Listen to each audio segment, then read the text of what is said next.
Ova izložba ovde u našoj školi je postavljena u čast 163 godišnjice proslave, znači 163 godine Politehničke škole, datuma njenog osnivanja.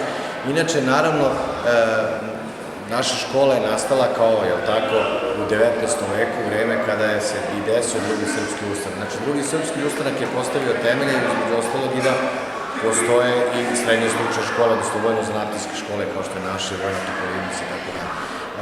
Ovde ova izložba je, sa njom su se upoznali sve kolege i učenici škole i šira javnost i ona predstavlja, da kažemo, jednu kulturnu manifestaciju koja je ovde postavljena, zahvaljujući pre svega kolegama iz Šumadijskog arhiva i naravno ovde, da kažemo, na neki način predstavlja i ponos i naše škole, jer ova ovde prostorija je na neki način poslužila nam i kao galerija za postavljanje umetničkih slika, a i ovakvih istorijskih izložbi koje, tako, treba da pomognu svima nama da bolje da više razumemo našu prošlost i da lakše na taj način shvatimo i sadašnji trenutak.